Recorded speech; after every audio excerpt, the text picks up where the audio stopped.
Welcome to the Real Advisor Podcast, TRAP, TRAP. Please follow us and join in the conversation on Twitter @Advisor Podcast, where you can suggest ideas and themes you'd like the TRAP team to discuss. Also remember to like and subscribe to our YouTube channel and leave a 6 out of 5-star review on iTunes. Doing all this really helps us, which means we can do more to help you. Now let's head over to the studio for the latest pile of TRAP.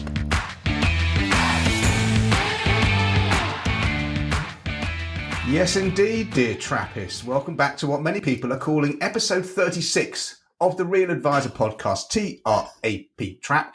My name is Lick Ninken, and joining me in 2024 in the digital studio of Doom are the 3 other horsemen of the apocalypse. Carl, the voice widger, Andy, Ultra Heart, and Happy Alan, New the Year. storyteller Smith. Now, gentlemen, we have a show packed full of absolutely nothing. So let's start unpacking it straight away with some more high energy reviews read out by my good friend, Mr. Andrew Hart. A couple of long ones today. I'm somewhat nursing a bit of a cold, so bear with me. First one is from Ian N007, 6 out of 5 stars. I'm one of the non-IFAs listening to this fantastic-ish enlightened Trapcast. Being from the other side of the financial world, on the high-frequency trading side, it's refreshing to see behavioural financial planning being applied for the greater good. I see it time after time, more complex products being introduced to people who don't really understand them, but feel they have earned the right to be in that exclusive club of being bamboozled by numbers and new ideas. It amazes me how these people have no idea about personal finance and tax planning, great at making money, but very hard for them to keep it. Keep up the good fight. I'm enjoying it immensely. Next review is entitled Inspirational, Enlightening and Jovial, 5 stars. This is from Simon_J Planner. A fantastic podcast, whether you are at the start of your career in financial planning or decades in. I've been advising for 5 years, 15 years in the industry, and I've been following Andy since I heard him on the Next Gen podcast some time ago. Through following Andy, I have since discovered Nick and Alan. Yeah, it's a common route. And I'm pleased to have added Carl to the listening. It's refreshing to get views from outside of my own firm and network. Andy, Nick, Alan and Carl are clearly committed to providing full-fat financial planning. Their different styles and approaches mean that they don't always agree and have a healthy and respectful debate. The upshot being the podcast isn't an echo chamber. The gents obviously get along very well, and this comes across. Nick's sound effects are a fun addition too. There are things I regularly say and do with clients that have come from this podcast. Keep up the good work, chaps, both the pod and the good you do for your clients. Simon Jones. Back to you, Nick. Fantastic. Thank you for those 2 reviews. Lovely. Do keep them coming in via it'll be via iTunes, won't it? It's the only way you can do it. Great stuff. Okay, so topical tidbits. Let's give this a timestamp. It's obviously the start of the year. We're all full of energy and hope, and we've wiped the slate clean of 2023. And in 2023, this IFA forum that I run, this Google group thing, I put a call out on LinkedIn and on Twitter on the 31st of December to say, can we get to above 400 members? We were at 390 odd. And had a sudden influx. So we're now at 436 members of the IFA forum. And if you want to join it, the link's in the so-called show notes. It's a very good resource. It might drive you crazy if you don't like emails, because with 400 people, it's a lot of back and forth, but you can set up a filter in your email client of choice to maybe post the emails you get and look at it maybe twice a day. But I use it a lot. If you're a one-man band especially, or a small IFA practice and you haven't got the technical desk that you would have with a bigger firm, the IFA forum is a very good resource. That's enough self-promotion from me. Now, Wodge, you're not a man who likes confrontation. You keep your head down. You don't aggravate most of Ireland most of the time. Tell me why you picked a fight with the FIRE movement, my friend. Happy New Year, Nicholas. So we covered the FIRE movement a little time back there. It's only probably a couple of months ago. And I retweeted something in the last day or two from Justin Welch, Welsh. And the first line is, I'm convinced the FIRE movement is a gimmick. And I am too. And I've reflected and I probably wasn't as vociferous about this when we covered it, but I suppose as you approach the end of the year and you reflect back on what's happened and then you're planning for the year ahead, one thing that I have struggled with massively all of my career is hitting a target and what's next and understanding, I suppose, when you get to that target that it's not all it was cracked up to be and that you gotta really enjoy the journey. And what's the FIRE movement? The FIRE movement is, right, do all the penny pinching, and then when I have enough, I will be happy, and it's all about, giving up and, not allowing yourself to, spend money basically on experiences or things. And I just thought, you know what? I think the FIRE movement is a load of BS. I really do. And I don't think anybody should go through life constantly depriving yourself, especially of experiences. And yeah, I could go on. I won't. Enjoy life. Enjoy the journey, folks, because that's all we have. That was a really interesting thread, and then loads of comments on Twitter, wasn't it? Justin Welsh, for anyone that doesn't know him and doesn't follow him, should follow him. His content is extraordinary. I've done his LinkedIn course.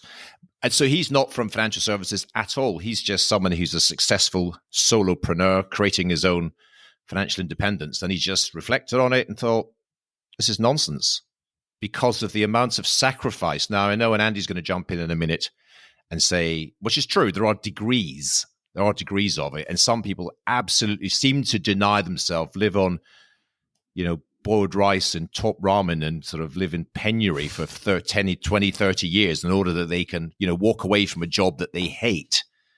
But I think fundamentally what we do is a version of it, which is what we want to get is the first FI, the financial independence bit.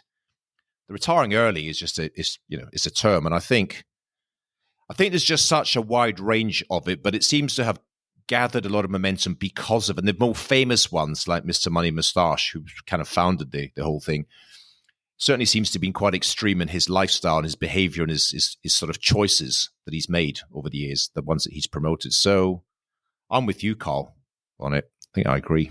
What do you think, Andy? Yeah, Andy's staying still with this. As he said he would do at the start. He said, fair enough.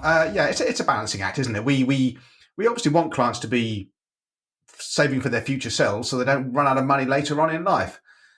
But there's a balancing act, man. We want our clients also to have a full life and an active life, and we want them to have the same kind of quality of life in retirement that they have while they're earning money. So I don't know. I mean, the thing that piqued me was this: Mr. Money Moustache chose to have one child because that's what he thought he could afford. If he had more than that, it would ruin his retire early plans. I'm thinking, man, you've got your.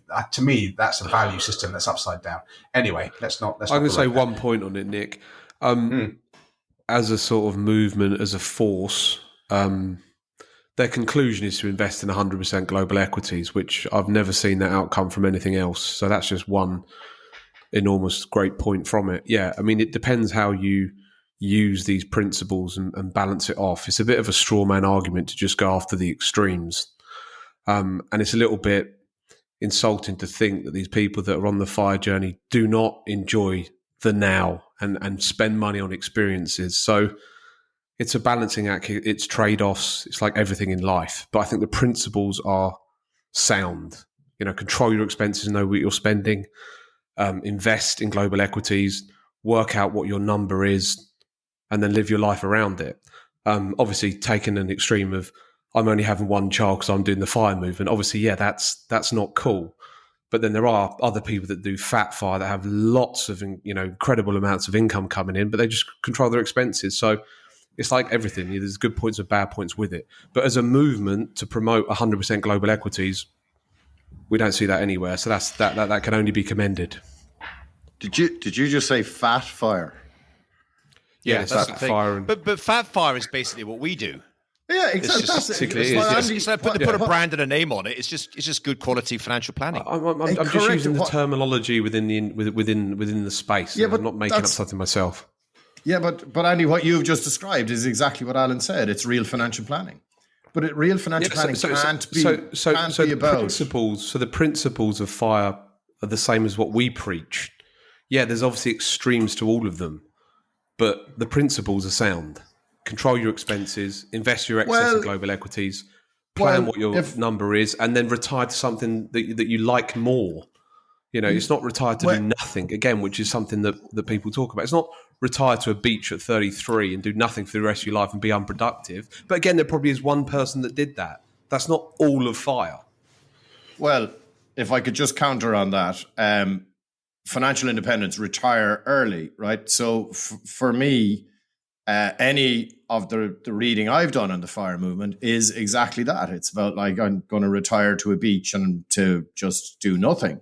So that's not what real financial planning is about. It's about trying to, I suppose, get into the psyche of the client to see, well, what does the third act, as I describe it, what does that look like, and what do you want to do?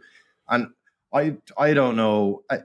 Look, I think it'd be a pretty miserable existence to sit in a beach just because you've penny pinched for 20 or 25 years. It doesn't happen. Anyway, it doesn't happen. They might do it for a couple of weeks, but that the people I've come across in real life that are doing FIRE and practicing, they're often giving up work once they hit their number to do something that they're way more passionate about. So they're adding more good to the world once they've ticked the finance and the number game. This is real people I've worked with.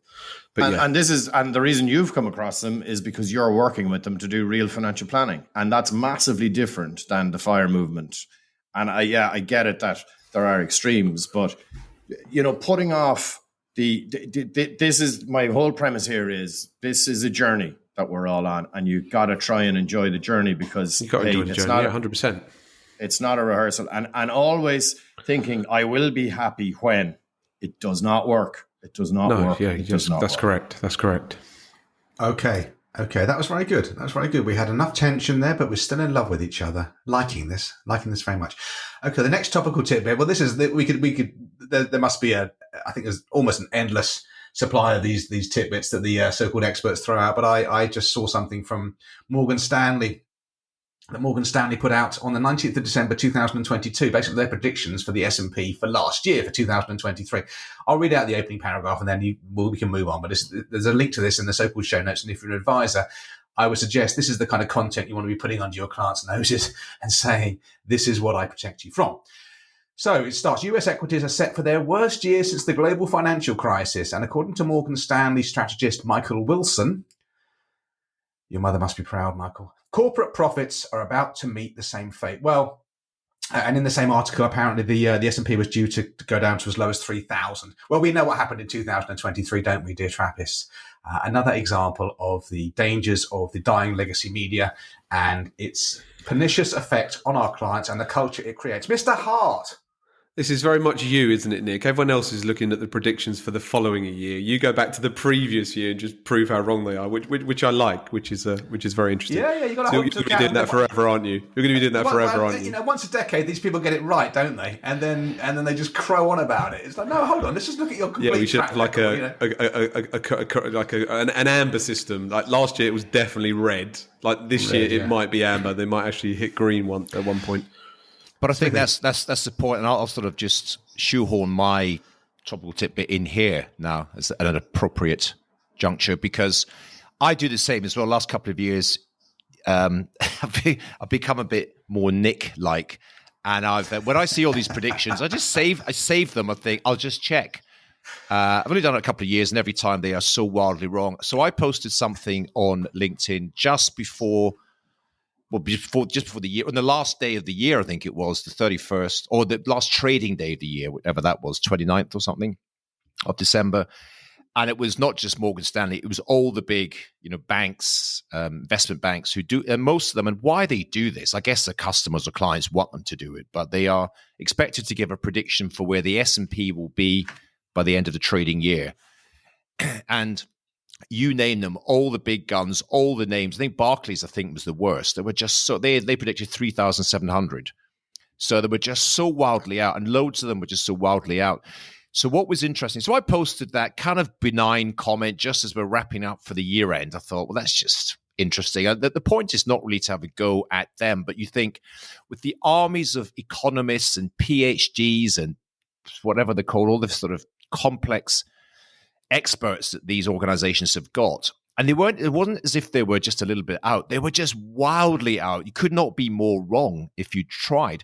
So I posted that, and it just took off. It went viral, as the cool kids say, because I think it had about 500,000 engagements on the whole thing. And then you had a load of other people piling on, and everyone's got their opinion on this stuff. And I have to say, and no names mentioned, but back to the point, and maybe something that you're going to talk about. We certainly come back to this every time. And one of the reasons that we're all likely to be in gainful employment for the next few years at least, because it keeps coming up. So I post that, and it is just about the S&P, but let's face it, the S&P is the biggest. It represents most of kind of human ingenuity, 500 of the biggest, most successful companies in the world. So it is representative. And then somebody piled in after that and says, yes, but what if clients are happy with cash returns? And you're quoting like a US dollar denominated account or something. And I just thought, I didn't reply to it because there's just too much wrong with the statement. I thought, what if clients are quite happy with cash returns? And I didn't know where to go with that one because where do you start unpacking that? Where do you, and also about dollar denomination and stuff like that. There's just, and to say things like that, just again, unfortunately, and we've commented on things like this in the past, and other sort of well-known journalists who've said same sort of things that. What if, and I think the person said, I think it was the same comment. If it's not, it might be a blend of a couple of others. But what if the client is taking income, inflation's at 10%, and they're taking income for 5% from it? That's going to be a disaster from it. What if the market went down or something? And to say things like that is another example of someone who doesn't understand the fundamentals of real financial planning. And I'm sorry to keep harping on about this, and we sound like a sort of broken record to keep going on about it. But this was like a couple of days ago that this happened. It keeps happening. From what would appear to be, and I don't want, this is not personal at all. Everyone's got their own opinions. Everyone's got their own views. But there's a basic fundamental misunderstanding of the work that we do. It was incredible. I wouldn't say financial planning, Alan. I'd say investing. This individual, I know who they were. Highly qualified, spent hundreds of hours in this space, thousands of hours with clients, and publicly confirming that they are an investing illiterate.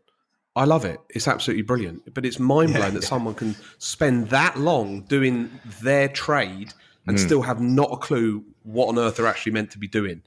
It's beautiful, but it's insane. So that even the professionals have no idea what they're doing, let alone end clients that are just bombarded with complete and utter, BS from usually young, broke journalists that also are investing illiterates.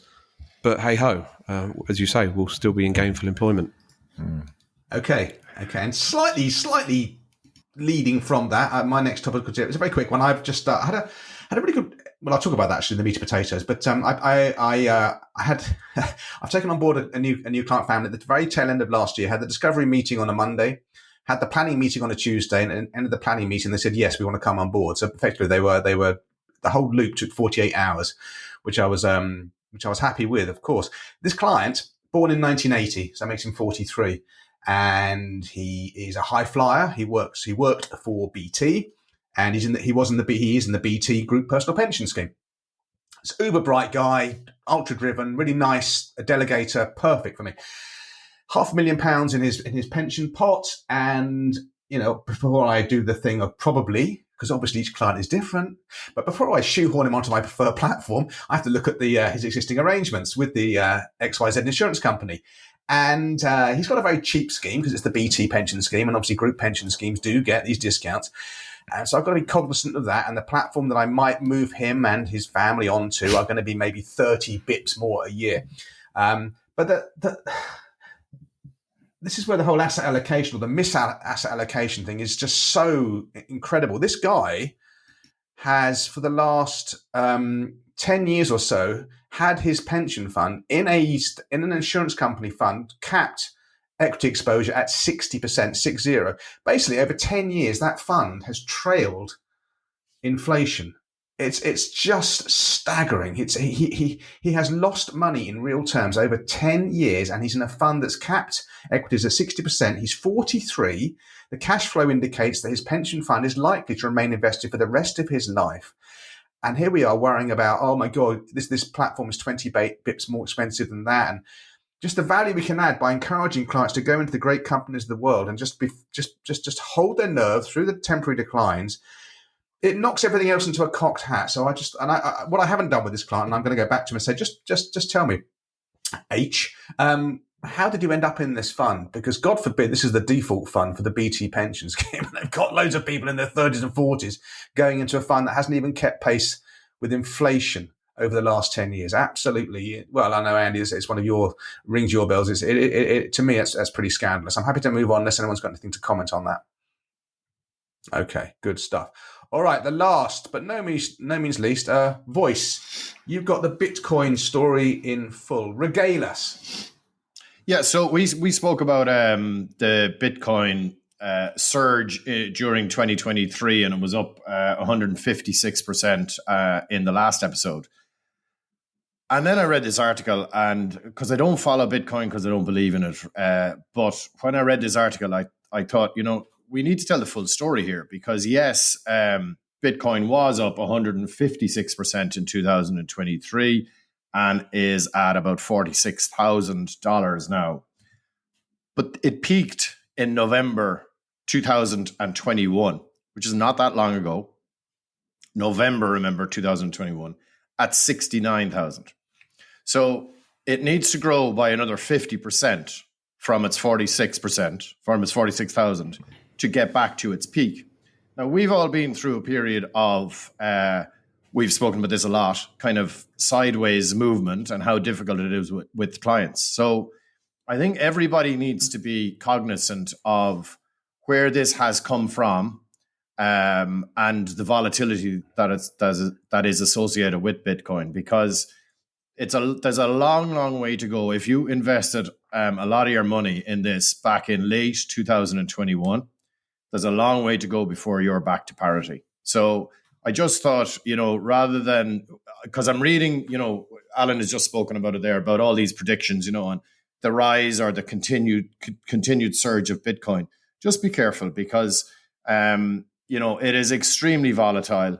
And, for financial planning clients, think about how difficult you found it when the markets were going sideways for 2 years. Well, if, you were in a position whereby we need another, having had 156% growth, we need another 50% growth from today to get you back to break even.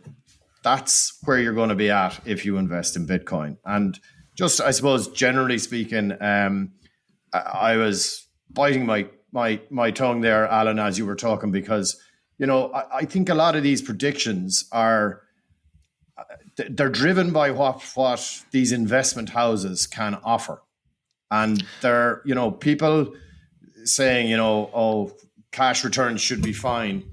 Well, maybe they have a cash fund that they're putting out there, and I saw... does it charge 1% a year to manage cash? Perhaps, but I saw, look, there's lots of instances out there. You just got to be careful who you're listening to and where and what they're motivated by. I saw another firm in Ireland whose global macro council came out with some predictions.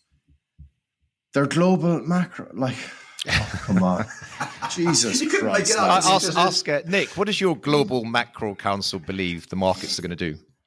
Well, our global macro council has a top-down, bottom-up approach to global stock picking on a value rotation basis, but we think that cyclical headwinds are favourable for a non-secular return to fundamental valuations. Love it. Oh, they love that. Yeah. You mean at Christmas dinner and your mum says, "What do you do now, love?" I'm heading up the global macro council. Oh my God! But Carl, you make a couple of good points there. One is this. It's an example of classic, I think, Warren Buffett statement: never ask a barber if you need a haircut. People have got incentives in order to say these things. It wasn't long ago, as you were talking about the big high of Bitcoin of a couple of years ago. There were people, intelligent people that were predicting Bitcoin was going to get to $1 million a Bitcoin, not where it is now, 40 odd thousand. It's going to get to 1 million within and that sounds very convincing and compelling. And you've got there's so much psychology around Bitcoin. There's a massive fear of missing out, because what if it did go to 1 million and I didn't invest in it? It'd be the worst decision in my life, sort of thing. So there's and it's like the Bitcoin story ain't going away, right? So that's for sure. And it looks like there's going to be an ETF approved by the Fed and all that kind of stuff. So this is going to be high on everyone's agenda, right? And then the people who are incentivized to get you into Bitcoin are going to tell you about the 156%. But remember, you got to, all I'll say is we need 50% more growth, which is massive, in order to get you back to even if you invested in November 21. The last thing that I would say on this is one of the reasons I believe has driven the price up is exactly because of that, is getting regulatory approval in the US. BlackRock have announced. Interestingly, Vanguard have said not interested. Tells you something. BlackRock, don't mention, Nick's desperately searching for his drop. No. Okay, so but BlackRock have said yes, they're going to launch this. Now, if you think about probably the fundamental reason and the foundation of Bitcoin in particular, but all cryptocurrencies, but Bitcoin in particular, is the kind of decentralization. It's not government controlled, it's not bank controlled, it's not institutional controlled, it's sort of for the people, by the people. As soon as you create a product which is regulated by the SEC and is operated by an organization like BlackRock, you've lost all the fundamental reasons that you first... There he goes. Happy New Year! He got there in the end. Yeah, I said regulated by the Fed, but you're right, by the SEC, Yeah, but the Fed are part of the whole sort of institutional thing, and that's the point of this. Everyone, all the real Bitcoiners call them maximalists, they say, no, we're nothing to do with this. It's centralized government, central banks, all that sort of stuff. We can control all the stuff ourselves, and yet, there's a product because organizations like BlackRock and others, no doubt, of course, they can make a few bucks on it. But it were interesting what they charge on their ETF. They'll certainly be charging a good few basis points to people, and I bet they'll raise billions on it. I bet they will. A lot of advisors will say, well, there's nothing wrong with putting 5% of your wealth into it. Anyway, it's an interesting story. Good point you make, Carl. We'll carry on the spirit of Kumbaya in 2024. Brilliant point, Carl. I love what you say. In fact, I love all your comments. God. Yeah. Okay. 27 minutes, 27 seconds in. I think we've given the topical tidbits a damn good thrashing. Let's move on to the next segment of the show, the meat and potatoes of the show. And yes, 2023 is behind us and we're starting a new year and we have a fresh sheet of paper. The canvas is clean, the slate has been wiped. But it's also still a good time to look back at what we did in 2023. Things that went well, things that went not so well, and perhaps what our goals are for 2024. So, Carl, voice, Della Voce, lead us off with 3 wins that you had in 2023, professional wins.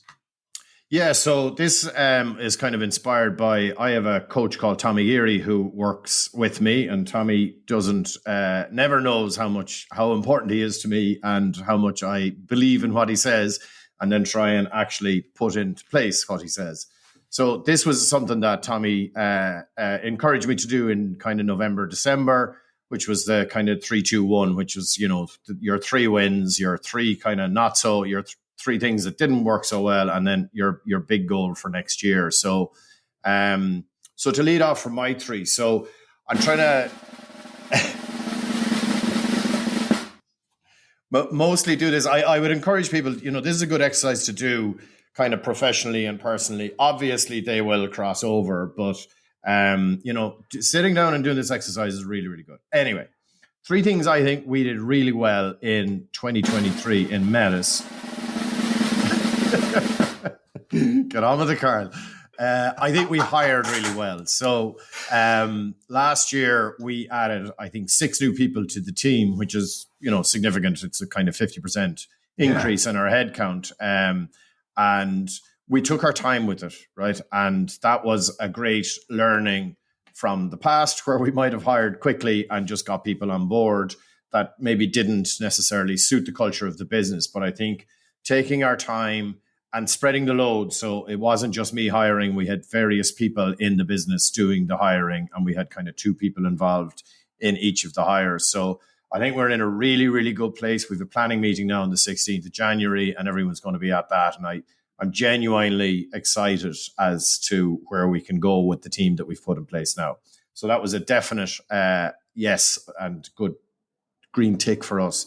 Events, we did loads of events last year. I've spoken a lot about, the Metis way of doing the events, etc. I think we did, 14 or 15 different events ranging from big ones to smaller ones and everything in between.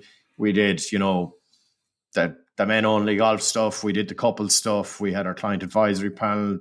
Some of the guys in Limerick did a panto towards the end of the year as well. So I think we're getting in a really good groove with the events. They do cost money, but we've created budgets now for every private client manager. And we have a lot of really good stuff planned for next year, which is important because we used to do things kind of ad hoc and just, oh yeah, that sounds like a great idea. Whereas actually, if you take the time to plan it out at the start of the year, which is what we did in 2023 at the start of the year, it works much, much better. And you get definitely greater bang for your buck. And you can kind of, prepare the events so they can be that 5-6 star experience. And then the last one, and I'll talk about maybe a not so win in a little while, but it was amazing for me to see some of the individuals on the team really, going that extra mile and maximizing their own potential. And that's inspiring to me when you see this, after all, was started, and it was the Widger story, right? It's no longer, it's Metas Ireland now.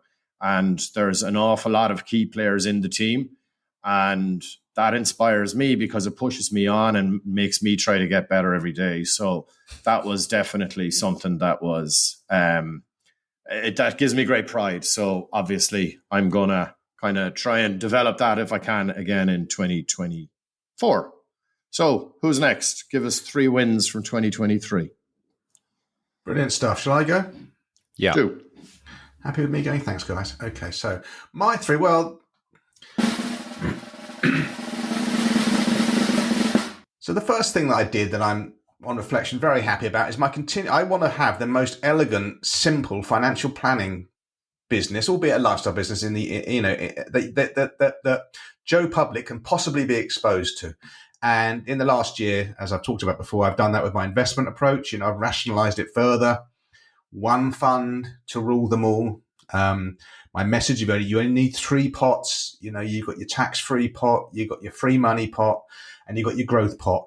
That's all you need. And I'm going to continually hone in 2024. This is not my goal, but it's part of the win of last year, is to use language that people understand. I will never use an advice letter. I'll never put the words crystallized funds in an advice letter. I will never put the phrase pension commencement lump sum in an advice letter. I think it's evil. It's just evil to deluge people with this garbage. It's all about communication and keeping things simple and making things more and more refined. As Andy often says, we spend years learning stuff in the industrial side of our business, and then we shed it, and what's left behind is the essence of what we should be doing. My second win was I had a really good business year. I mean, it sounds somewhat gross somehow, but I mean, I took on board 7 families last year, which for me is a considerable amount of new clients. That's 7 to me. That's 7 clients saved from the financial wilderness, and I haven't done anything particularly different in terms of my marketing, because I don't do any marketing. But I think with Trap and everything else, I think what goes around comes around, and somehow you do get back what you put out there. And the third win is on Trap. Actually, that Trap is my third win. I just I can't pretend that it hasn't been a really good fun thing that's in my life now. And the boost we get from people who, when we meet. When we go to events and stuff, who love Trap, it's absolutely fantastic. It's been a real fillip for me over the last year. So those are my 3 wins, gentlemen. If there's no comment on any of those, we'll go to the next one of you who wants to describe your 3 wins for 2023. Shall I go? Thank you. Yeah, waiting for it. Thank you, Nick. We will be we'll have been in business for 20 years this year. So last year was our 19th year in business. So we're a pretty mature business now, really. And so in terms of what was a win, we had our best year ever in terms of both top line revenue, profitability, and client wins. So you reflect back and say, well, what do you know? You said you did nothing differently.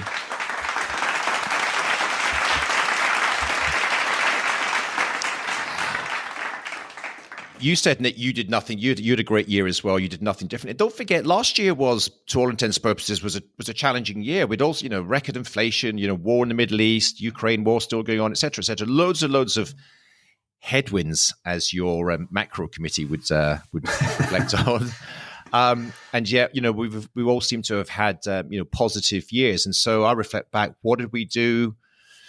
Was it luck? I think one of the biggest things that we did was we got intentional. I think intentionality is a big thing. It's very easy after several years just to kind of drift along, and one year is like the next.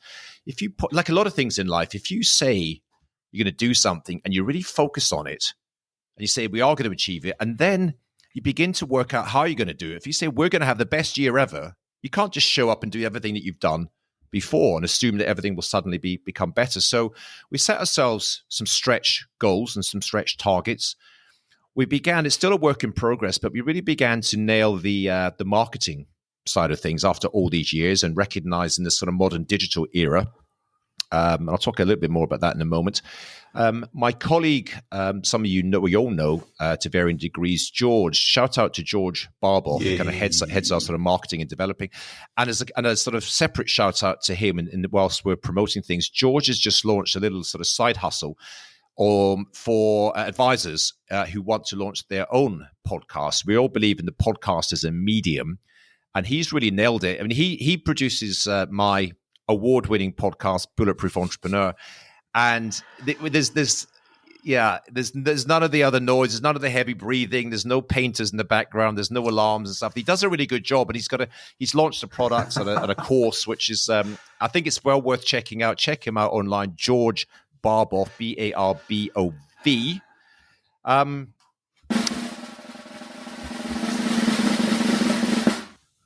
And the last thing, and it's related to Carl's point as well, is that when we got more intentional, begin to track data.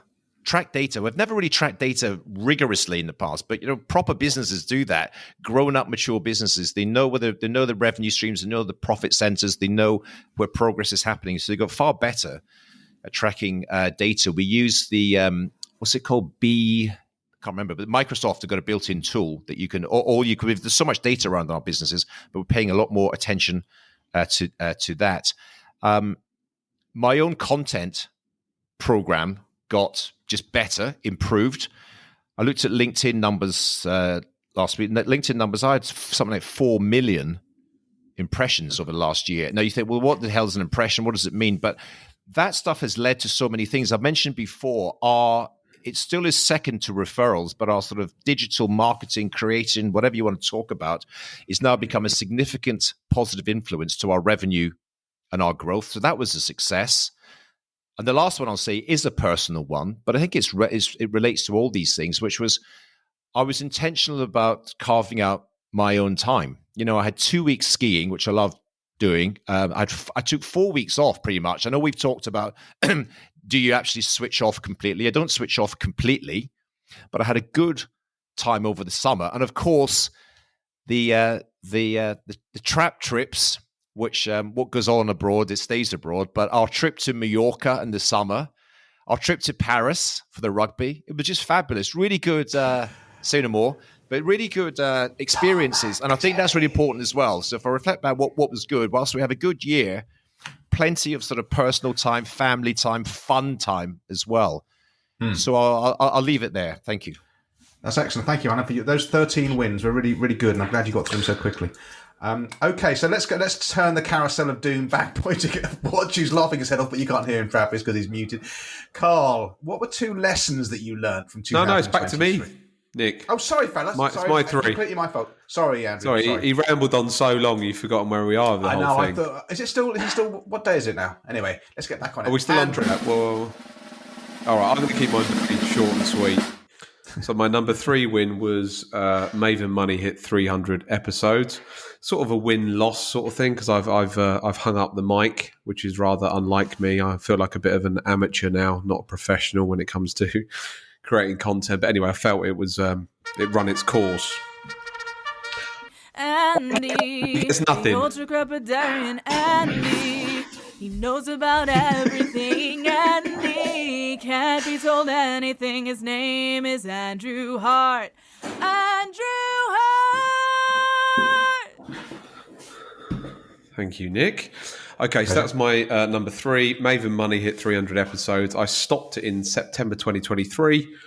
And currently I'm at 1.15 million downloads. So all good on that front. Next is a mini personal win. I moved into a new home. I've been divorced about 3.5 years now. So I've sort of been between places, been a bit of a nightmare. But now I've finally found a lovely place that I call my perfect home for me and my kids. Fridge. So I'm nice fridge. Nice fridge, same fridge as you, Nick. So that's all good. And my number 1 win, again, it's a professional win. Humans Under Management Premium, my sort of global membership resource thing for financial advisors. We hit 200 members. I think we hit 200 members in November 2023. So there's a lot of content we put out via there, and hopefully we're trying to spread the good message. So that's my final win. So that's my 3, 2, 1. Just a quick point, Nick. Just you criticising me. There's no point in me saying we had a good year. That's number 1. Number 2 is such and such, because that doesn't mean anything to anyone. The important point is to reflect back on why and what you did, and that other people might want to do or reflect on, or just we've got to be careful about an element of so what. Now, on to the failures. Right. Okay, that's me told. Carl. So, what are 2 things that didn't work so well last year or needs work? So I think the first one is linked to actually something that I said was a win, which is I could see some of the team members really just going for it, right? You give them their wings and they took the opportunity and they went for it. But what has worked for us, we're actually 10 years old this year, 2024, which is amazing, right? But what has got us to this place here and what will work going forward are 2 different things. So what I found certainly towards the second half of the year was that there wasn't that, I'm not going to say there was no teamwork. Of course, there was loads of teamwork, but we didn't have a concerted approach in terms of teams and communication within the organization. So we're going to try and do an awful lot of work on, making sure that one person is responsible for, making sure that there's massive communication within the team. And just to see, if we want to go fast, we'll go on our own. But if we want to go far, we'll go together. And it's really, I'm absolutely comfortable that we have a team full of massive potential. But it's my job to put the structures in place to make sure that we go as a team and we do this as a team. So I think that's a big learning curve for me. And that kind of leads to the second one, which is I got totally and utterly bogged down between the 2 roles that I do, which is the CEO role and the private client manager role. And as of the end of this year, I still manage the most amount of money within the business. That's going to change, because what happened in the second half of the year was I got so overrun with all of the work that I had to do. I ended up being an okay CEO and an okay private client manager. Mm. And that's not going to serve the business very well at all. So we've spent a lot of time, myself and our chairman, Tom Tierney, and our CFO, Paddy O'Halloran, working on how best do we make sure that, we spread the load, I suppose, in terms of the private client manager work and make me focus more on the CEO work. It's a risk. Okay, it's definitely a risk and it's a little bit scary, but I'll hold the whole thing back if I don't actually do this. So that's I'm not going to be leaving the private client manager work entirely, but I'm definitely going to be doing way, way, way less of it because I got to trust in the great people that we have in the team. And I got to trust that clients will actually be better served with dedicated PCMs as opposed to me being reactionary. And, I'm depending all the time on the relationships that I've built up with people. That's, that'll last for a while, but after a while, people will start getting pissed off. So they're the two kind of learnings or the two things that didn't work so well last year that I'm going to be focusing on. Okay, Mr. Smith has got a comment that will have tremendous value. Just a little bit of feedback to that on that last point in particular, Carl. This is just the classic road that growth-oriented firms go on, which I think you and I have spoken about this at least briefly in the past, and I've gone through exactly the same thing some years ago. Got to the point where I was best mediocre at everything. I know you're going to say, yeah, that was an improvement, but because I had so many things on my plate, I was juggling everything, same as you. Biggest clients, all the major clients, all the more complex clients, plus I was running a business and hiring people, doing all negotiating with landlords, etc. So I stepped away from it. This is a common problem. I've actually got a call later on today with another very successful advisor who'd like to talk about this. It might be the subject of a future meat and potatoes or something. Is kind of the natural evolution as you grow from being a sort of full-time financial planner and then strategically and running the business and the CEO kind of role, which is a different role. And both are full-time roles and something has to give. So it could be an interesting conversation in the future, but good points. Thank you. Hockey docky. So round to me then, and the two lessons that I learned in 2023. And again, Alan, this may be just a bit too much so what, but so what? The lesson I've learned is that we say this a lot, but we do kind of live in a goldfish bowl to a degree. And we think the entire world, our world, is doing the same out there that we do in our little goldfish bowl, and we don't. And our work is never done. It's just incredible. And I think we take for granted that sometimes we're kind of achieving this nirvana where everyone's switched on to real financial planning and Joe Public gets it. I'm telling you, they never will. That Morgan Stanley thing that I use in the topical tidbits, well, you can find a million examples of that stuff still being pumped out there that we have to protect people from, the filth of the mainstream media. Paul Lewis's comments that I picked up on at the end of last year, and I wrote an article for my surely soon-to-be award-winning newsletter. Paul Lewis, this highly influential financial journalist who's kept his pension fund in cash for the last 10 years and is immensely proud about it. So our work is never done. That's the lesson I've got to remember. But we've got to be vocal. We've got to be passionate about what we do. Real financial advice is still an absolute tiny slither of what it could be, and it'll never be more than that. And that, is fine. But we've just got to be cognizant of it. And the second lesson is, dovetailing off that again, sorry, Alan, this is also a bit so whatty, but it's even your ideal client profile clients or prospects who come to you still don't have any clue as to what you actually do until they sit down with you. So again, it's not making any assumptions. It's just having really great discovery meetings, using whatever means you can, whether it's the bucket, whether it's showing them a very quick cash flow graph from a mock-up client or what have you, giving them something to look at and understand, and not using the jargon and terminology and getting into conversations about, your pension fund's fourth quartile, we can get it up to second. No, real financial planning is such an esoteric art form, and it is art as much as science, and very few people do it, and no one out there knows anything about it.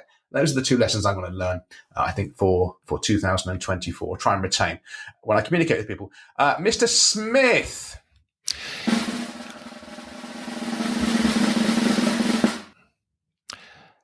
Number one thing I did wrong last year was I overcommitted. I said yes to pretty much everything. I spoke at God knows how many events, Andy Hart's event, Abraham's event, Lee Robertson's event, money marketing events, God knows, all sorts of other things. My profile was pretty high last year. I wrote articles for the trade press and a lot of other stuff, and it was kind of all over the place. I just said, and all those things, you say yes in the moment, they take time, they take effort, and they remove you from what you're really supposed to be doing. It's tough at the top, Alan. It's tough at the top, mate. Well, what do you say when you're trying to get famous? You say yes to everything. What's that? It's your phrase. Yeah, if you want to get famous, well, we've been cancelled. You say no to everything. Management, so it's a Warren Buffett thing. Yeah, exactly. Yeah, he says no to everything. which was a lesson to be learned. The other thing was it was inconsistency. I was kind of there's a rumor out there that I've got a kind of magpie brain, and I'm just sort of floating around and I like shiny new objects. Well, there was some truth in it last year. AI broke through last year. I spent a lot of time now. We're not going to talk about it right now. There's huge amounts of potential. We're using some things already, but but I was kind of all over the shop, really, in terms of So I was kind of disorganized. So I overcommitted and I was inconsistent. Those are the learns. Those are the things that I'm going to do different this year. Cheers. Okie dokie, great stuff. Mr. Hart, I will not forget you this time. I do apologise for last time. Brilliant. I'm going to keep it short and sweet. I'm going to go a bit off topic, but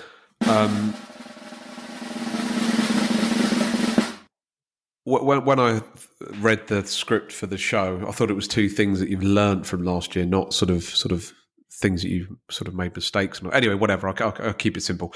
So I'm not really a fan of goals. I think people should try and acquire new skills that will then lead to goals. When people set goals, they're quite loose. So I'm a fan of learning new skills. Anyway, so a skill I learned last year was PowerPoint. It sounds a bit lame, but I needed to up my skills on it.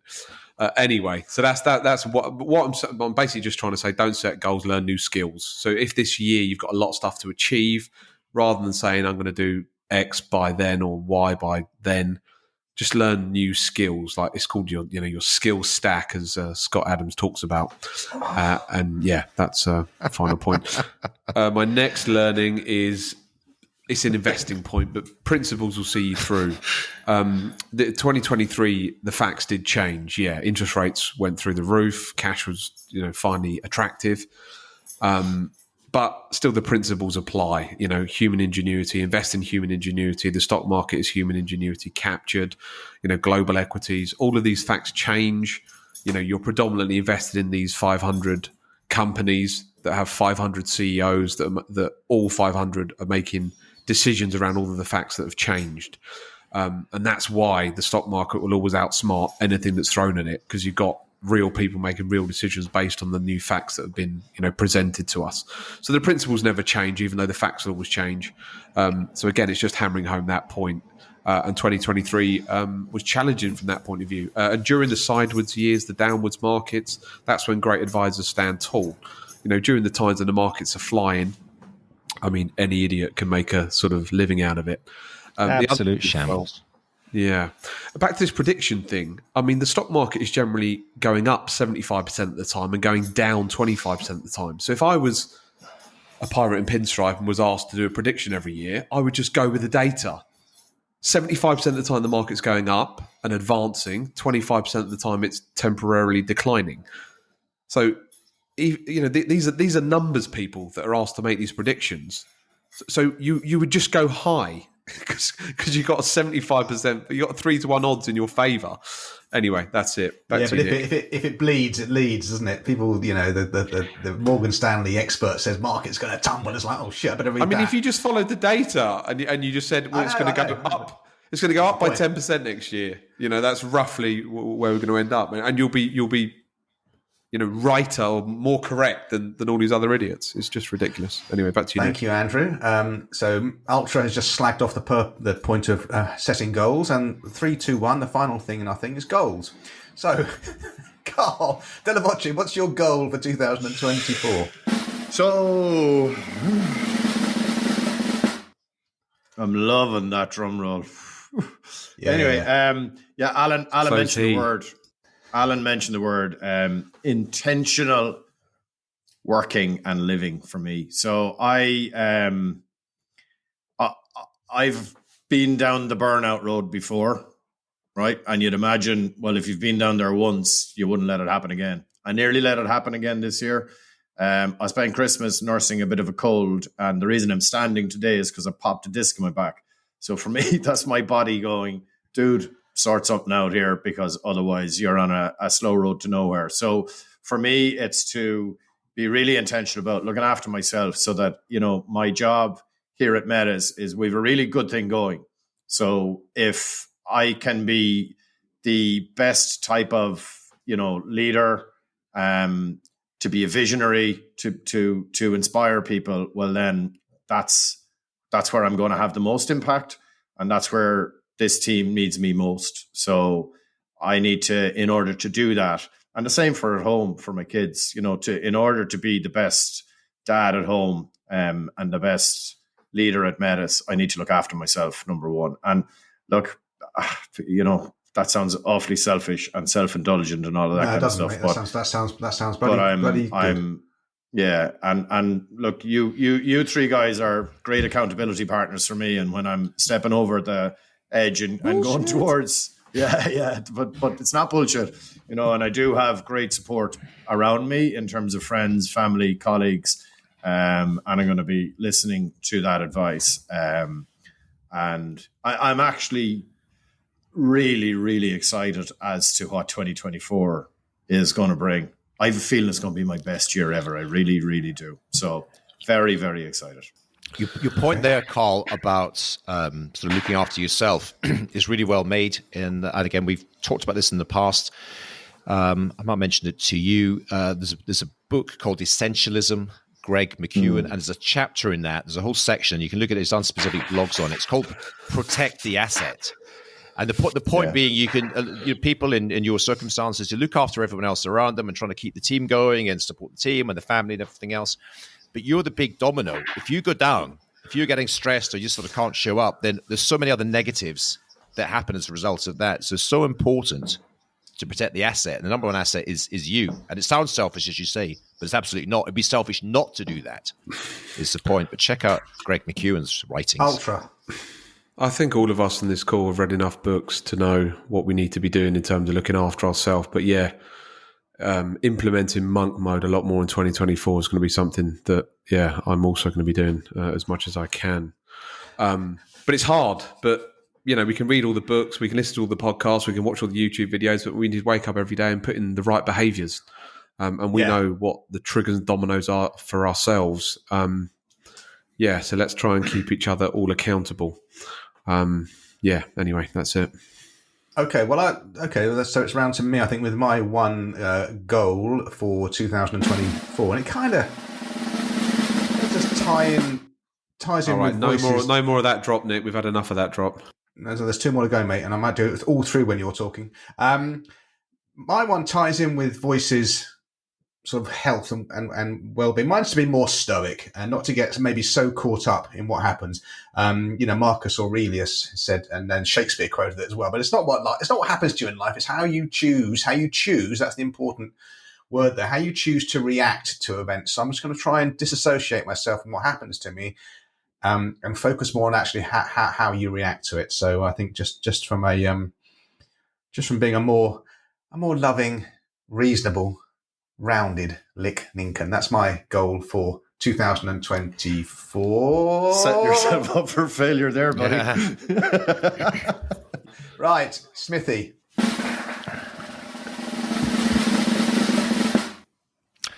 Simplify. In a word, in a world of overwhelm and so many other opportunities. It would have been perfect if you just said simplify. Simplify and focus. Yep, that's great. Right, so we're getting to the end of this now. We have one person to go with one item. He doesn't do them, but Ultra will squeeze one out for us. Come on, Andrew, give us a go.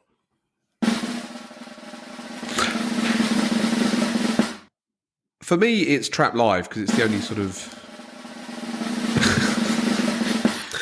For me, it's Trap Live because all the other stuff I've done before in terms of conferences and Trap and stuff. So Trap Live is my goal for 2024. So hopefully it's a great success. So we're gonna put that together. So back to you, Nick. Excellent. That's a very good point. Trap Live, dear Trappists, is May the 9th, Thursday, May the 9th. TheRealAdvisorPodcast.com. There's our website, spanking brand new and shiny, not yet defiled by the toils of 2024. Go there, go to TheRealAdvisorPodcast.com and register your interest in Trap Live, May the 9th, somewhere in London, if we can ever get a venue organised. So we're looking forward to seeing as many of you there as our venue will accommodate. Okay, we've given it now, what is it? Look at that, almost exactly on the hour, 59 minutes, 12 seconds and counting. And there she is. I can see her. She's waddling up the drive. she has the it's amazing. This never works when I go to it now, does it? The Trappist questions drop doesn't work. Okay, just trust me. Yet again, the post is at the door, and she's brought a sack of Trappist questions, which we're going to go through. You can leave a question for the Trap Pack to answer in the pinned tweet on Twitter or X. Thank you, Andrew. That's the letter opening one. Might be noticeable. Stop. Yeah, thank you. And leave a question via the pinned tweet at the top of the Twitter timeline, and your questions will be answered. We're kind of now into September from last year, the questions we're going through. We will get to you, just bear with us. So the first question is from Guy Skinner. Guy is on LinkedIn, and I'll put a link to his LinkedIn profile in the so-called show notes. Happy New Year, Aaron Gunningham. Guy Skinner asks, can you do an episode on advisor remuneration and paraplanner remuneration? Also interested, another couplet question, also interested to hear your thoughts on who does what within the client journey process. Right, okay, let's just do the advisor remuneration and paraplanner remuneration and see how much time we got left. Smith or Wodge? I can lead off on this. Interesting one. I think the industry, profession, call it what you will, has evolved significantly over the years, but there's some basic things which still sit in place. When I was back in the day, when I was drunk in charge of a wheelbarrow, grab yourself a drink, a very long drink. It's story time with Alan Smith. We bring Appleton out for special occasions, okay? Oh, that's my favourite one. I was just trying to lead you on that one. When I was in Alperton and other associated places back in the day, there was a kind of default advisor compensation model that worked, which is effectively a third. It was a third for the advisor, a third for the cost of the overhead and the regulatory costs and everything else, and a third for profit.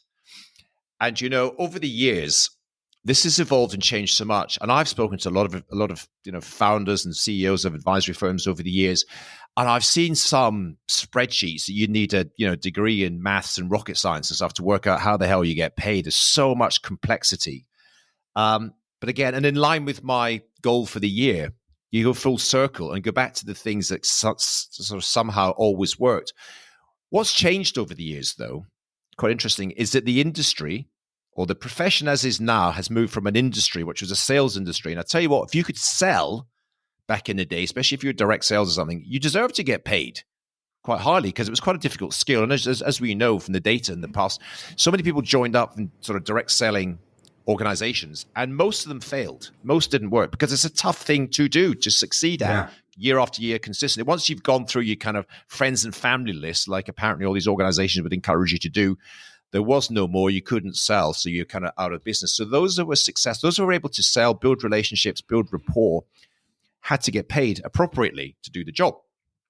But we're far more of a service profession now. So the skill sets are different. So the remuneration needs to be different. There's no sort of right and wrong way of doing it. But broadly speaking, you start with the company needs to generate profit. What's your sort of target profit margin? What does it cost to run your organization? What are the sort of the fixed costs, the overheads, etc.? And you work out what is a reasonable and competitive amount to pay anyone in the organization, be the advisors, paraplanners, anyone at all. Our target, our goal, and we're pretty consistent on this, there's a lot of data out there where you can benchmark. We always want to be top quartile in terms of compensation across the board. And so we always benchmark that. We make sure that we're competitive. But if you're deciding on where to work purely on money and nothing else, then you wouldn't fit here anyway. We want to create, the right culture, the right environment, and also all the other employee benefits. And I think ultimately, there's a lot of research on this. Read Dan Pink's book called Drive, for an example. But money should be a hygiene factor. People should be paid well, paid appropriately, but there should be so many other things which are relevant. Dan Pink talks about mastery. So we help all of our team develop, get qualified, etc. They want autonomy, be able to make their own decisions. And money shouldn't be the only thing that they do. So I think that's a starter for Cens. So broadly speaking, the kind of third model, it's vaguely in that ballpark, but it depends what role you are performing. If you're somebody who can go out and win a lot of business, go and bring in loads and loads of new fantastic clients, you're going to expect a different remuneration model to someone who's just showing up, I say just, but doing the job, day-to-day job of delivering financial planning to clients, because that's a more common skill set, if you like, than someone that can win big ticket clients. That's my starter for 10. Who wants to go now? Yeah, I'll jump in. So, look, we've like any other business, we've done various models throughout the years, and 10 years in, what we've settled on, and we've been at this probably for 3, maybe 4 years now. So for our private client managers, it's a percentage of all income. So that remunerates people who bring in new clients, but also remunerates people to make sure that existing clients stay on board. Because after all, it's equally as important for us to have happy clients that are really sticky and stay with the business as it is to get new clients in the door as well. And then I suppose, broadly speaking, for the rest of the team who aren't in business development and bringing in clients, so that's your financial planners, your client service people. We have as you say, Alan, a very competitive basic salary, but then we do a team bonus and an individual bonus. The individual bonus is based on personal KPIs, and you have to get to a certain score. And if you get to a certain score on your individual KPIs, you're then eligible for the team bonus as well. But you got to sort your own personal KPIs first. That's worked really well for us over the last couple of years. We've just concluded 8 full quarters where we've got full team bonus, which is really good. I suppose the danger with doing that is that people kind of come to expect it. But anyway, if we keep outperforming, we'll keep paying bonuses. So, look, I think rewarding not just the salespeople, i.e. the private client managers, but rewarding the entire team for the team doing really well is vitally important if you want everyone engaged and doing their best for the business. Just a quick point on that, Carl. In the UK, at least, you have to be a bit careful about having, sales people being remunerated for sales. There's FCA have published information on this, and they're asking. There's another Dear CEO letter, I think, just gone out.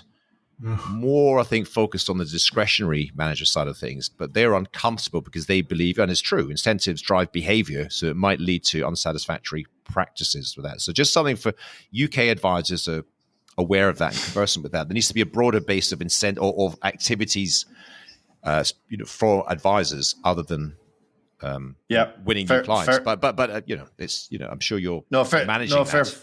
Very fair point, and that's why. The private client managers are not just paid on new biz, they're paid on everything in the book. And that's why the KPIs are there. So the personal KPIs, but we have to have some metric as to, we can't be paying bonuses if the business is, for example, losing money, which is not, but, so that's why we have those in place. But it's a fair point, and the same applies here. So we do have to be careful as to how we structure those. But it's if the business is doing well, then everybody does well. Great stuff. Thanks, guys. I mean, myself and Andy can't really contribute to this, but it's an ongoing one. And Guy, you asked, could we do an episode on it? We could do an episode on it, but I mean, yeah. Andy? There is, Alan, can you think of who are the people that come out of these benchmark study and reports and stuff? They get circulated within our groups every so often, like the typical advisor, the brand we will mention, income levels, where they're based. Yeah, there's several of them. Planner. There's a company, the one that springs to mind. I don't think we've got anything to do with them, but they publish it. It's called, I think I'm correct in saying BWD. That's the name that springs to mind. I could check it out afterwards. Yeah. BWD, but there's at least 3 who published this. I mean, you look at it and you think, I mean, it certainly when we compare, it's something that I think we'll be happy to share with our team because it shows that we pay well. Right. Obviously we're in London. The people earn more, but the costs are more, etc. But there's some of these reports.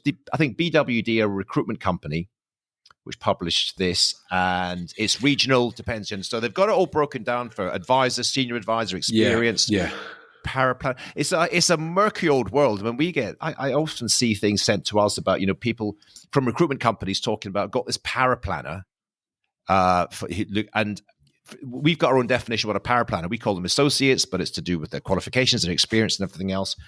But I think there are certain words that attract higher compensation, higher remuneration than otherwise might be. So somebody who's sort of currently studying for a diploma, for example, is earlier on in their career, in my experience. It isn't necessarily an experienced chartered level power planner who would command a premium in terms of compensation. So, but it's quite good to have a rough, like a lot of things in life, it's a rough guide, it's a rough benchmark. And then but it's, if you're trying to, if guys' questions anyway, trying to optimize, find the perfect compensation model, it doesn't exist. You try and test things, compare yourself with the market, but make sure there's a lot more. If you're recruiting people, I presume he's talking from a recruitment viewpoint, a lot more in your offering than just the money things. You're never going to win that just competing and paying the highest amount. There's always someone else who probably pay a bit more. Yeah, and I think, Alan, to your previous point, keep it simple. Like the ancillary benefits, everything that goes around the money, right? Fantastic, knock yourself out.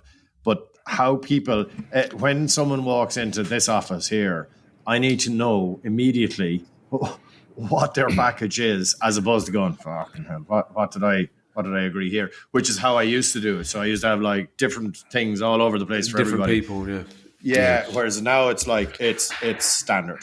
Everybody knows, I know, they know, and it's easy for people to predict what they might make if they, based on. So keep it simple, keep it simple, keep it simple. Keep it simple. You should be able to. Yeah, go on. I'm just going to say that nowadays, I mean, when I started, it was just, basic, you was paid salaries and stuff. But as we've grown and matured as a business, we've got a very comprehensive, package in terms of, quite, I would say, big, much higher than the average non-contributory pension contributions, life insurance, death and service, private medical insurance, bunch of other stuff, which obviously is not necessarily reflected on the amount you receive every month. So last few years we have, and this is something for people who've got running firms with teams, whatever their employees are, create a what do we call it? Like total benefit statement. Once a year, just say, because if you paid, call it 50 grand or something, but you look at, and including, even holidays, that not public holidays, but additional holidays we get, and we give, no one works for us between Christmas and New Year, but that's a cost to the business of all those things. But you sort of add all those various aspects up. And from memory, last time I looked, there's probably comfortably another 30% on top in terms of how you are compensated overall. And I think it's important sometimes to remind people that it's not necessarily just the salary that you get after tax in your paycheck at the end of the month or wherever it might be. So total benefit statements are useful. Okay, did Andy have a point? Is he gone? Is he? Okay, great stuff. No, I think we're done on that. Really, just closing on that. We, Andy, Alan, and myself know a member of this peer group that we go to once a month, and his firm, a well-known, well-respected firm, they brought in bonus structures, employee sort of a share buy into the business, and the staff were actually disappointed they weren't at the levels they thought they were going to get. It's like you've got to be really careful about this kind of stuff, haven't you? So it can, the road to hell is paved with good intentions. Okay, we're over. We're at 71 minutes, and we've got another question in the hopper. Gents, do we want to do this, or do we want to move on to Culture Corner? Yeah, we'll just do it quickly. One's giving a thumb up, one's giving a thumb down. Is that voice? Just it's mainly for you two guys, I think. Is it just? Okay, all right. So we generally have a 90-minute limit on this. We're at 71. We've got 90 minutes. Okay, so go. All right. Okay, let's see if this works. This one is from Benjamin Mitchell, who's on Twitter as @TheMoneyScott. Benjamin says, "Dear the Four Horsemen of the Apocalypse, the pile of trap never fails to provide the perfect mix of humour and value to us mere mortal financial services professionals. Thanks for all the time you spend on this." Yeah, if only you knew. It's really appreciated, and I've already taken so many things on that you've said on board. This one is lightly aimed at Nick and Andy as one-man band extraordinaires. How do you approach power planning as a small business owners? Do you outsource this or do it in-house? And if so, any experiences or tips to share? Thanks in advance. Ultra, do you want to go first? You go first, mate. Brilliant, thank you. So, coming back to my 3 wins of 2023, I don't know. I don't want to sound so aggrandizing, but I do run a pretty simple and elegant business, and I don't need a power planner. Can I say it out loud? I just do not need a power planner. So I don't use a power planner. Most of my clients, like my family's wealth, are going to go onto one of two preferred platforms. I know that. I know what the investment solution is going to be for those clients because it's the same investment solution that I use. I take my own medicine. I don't chop and change clients. Once they're on a platform, that's it. They should be there for the rest of their lives.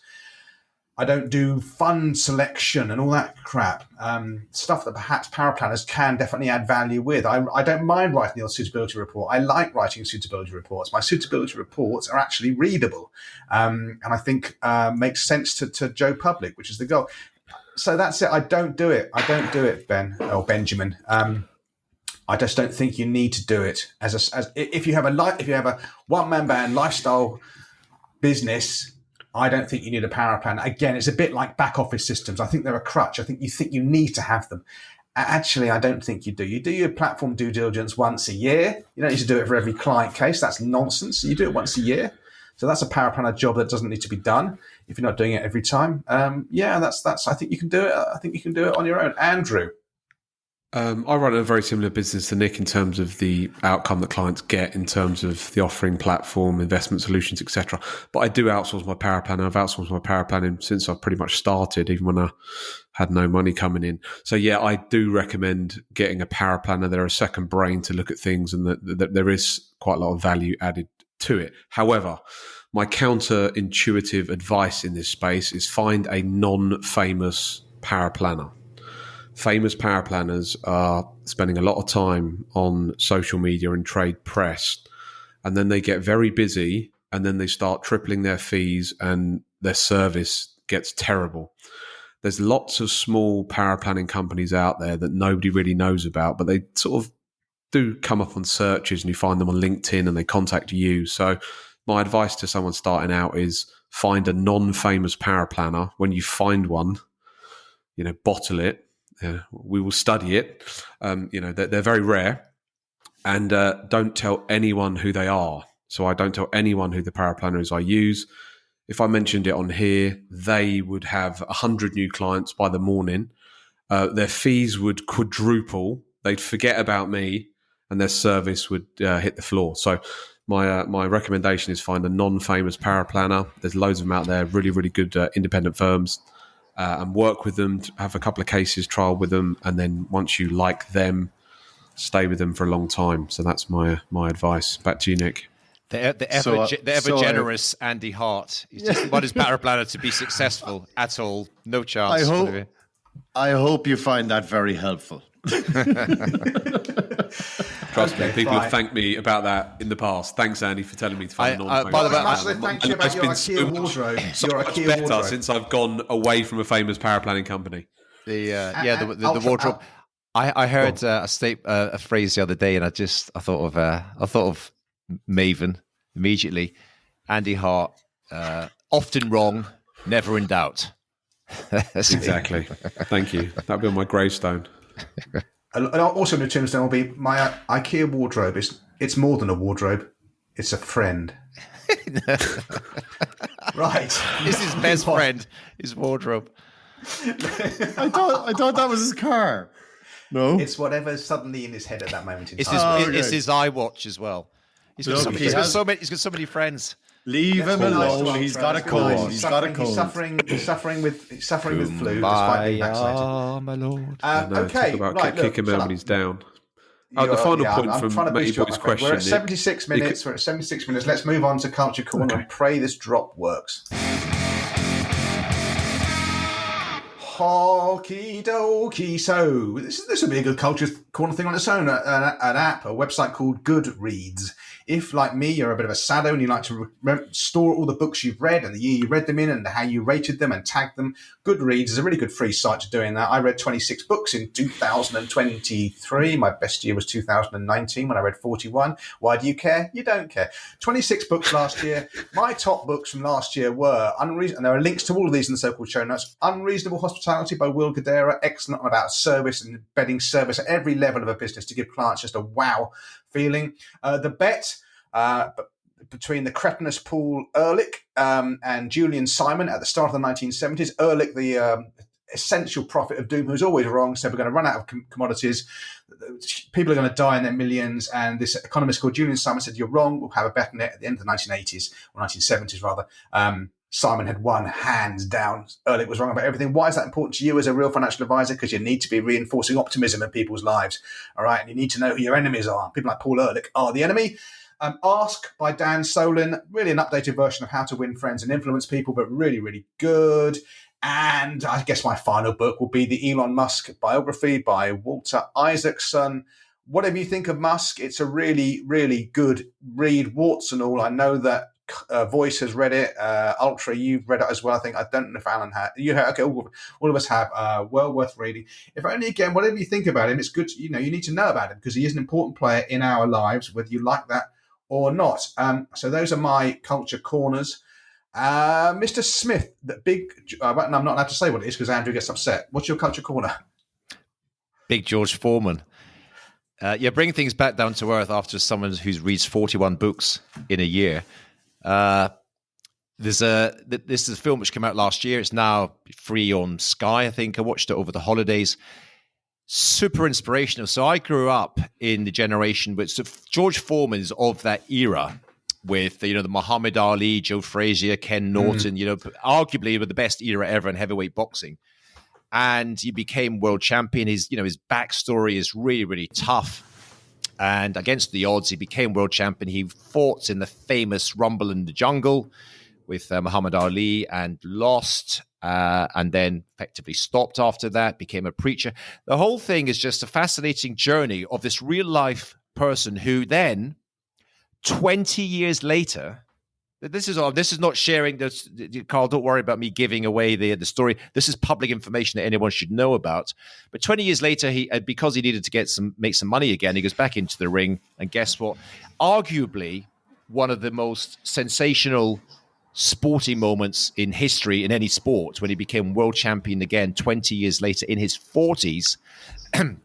I like films which are really uplifting, positive, and inspirational. And you come away from that almost with a tear in your eye thinking, that's incredible. That is fantastic. And the guy he's in his 70s now, and he's still going strong. And another thing is all the money he made from his famous George Foreman grill as a sort of side. Which is what I was going to say. I hope you mentioned it. It's bloody awesome. Yeah, we used it loads over Christmas. The George Foreman grill. Yeah, he made more money from that than he ever made for all the millions in boxing. He made more money than the George Foreman grill. Yeah. The people that made the grill wanted Hulk Hogan originally, and they left a message on his aunt's phone. He never got back to them, so then they called the second person in line. So it should be called the Hulk Hogan grill, but Hulk was too busy doing whatever he was doing. So that's the best phone call that the Hulk missed for George Foreman. Talking about sporting excellence, it was amazing that Luke Littler won the darts championships 2 nights ago. Or last night. Hang on. Anyway, let's move on from that. Did he win it? I thought he's got to the final. Has it happened? This is Thursday, Alan. It's amazing. Oh, I see. The darts last night. What if you're wrong, Andrew? Making predictions. Amazing.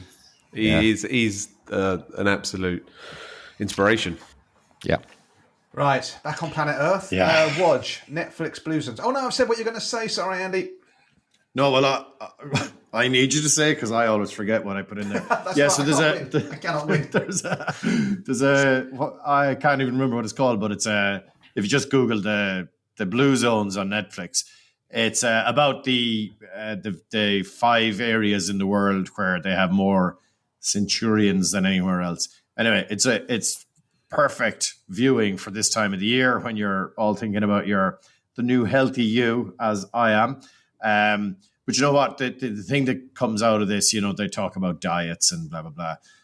They're all pretty small communities and they all have massive social connection and they're all kind of in it together. So don't be trying to do anything on your own. Go and find your buddies and do stuff with your buddies. That seems to keep people alive much longer than anything else. And they all have a glass of wine pretty much. So that's encouraging. Yeah, we should live forever then. 4 of us. Got our buddies. Occasional glass of wine. Happy days. That is why the lockdown period now seems like just another life, doesn't it? But that's why it's caused so much damage because we are social animals, and it was denied us for that period of time. Ultra. True. Okay, so this is a podcast recommendation. You can listen to it on YouTube or your podcast of choice. It's Alain de Botton, who's the founder of School of Life. It's on Diary of a CEO podcast. It's called The Love Expert. The real reason we are lonely, loveless, and depressed. The title doesn't do it justice. Yeah, no. This guy is he's a philosopher. He's amazing. Do check it out. It's a massive, strong recommendation. Certainly if you're married, in a relationship, in that whole space, it's absolutely brilliant. Do check it out. Okay, great stuff. Well, I think we've managed to make it to the end of another episode of Trap, haven't we? We got to the end of episode 36. We're 83 minutes in. That's more than enough value for money for our beloved Trappist audience. Yeah, let's put a wrap on this. Let's tie a bow on it. We've emptied our vowels, and another pile of trap has slid down the U-bend of time.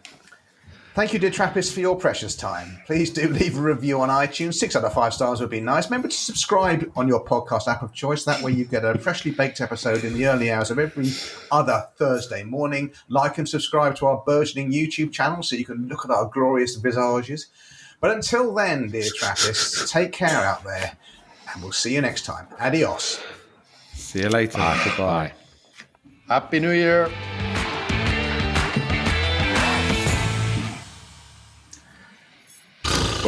Absolute shambles. That's a new one. Empty your vowels.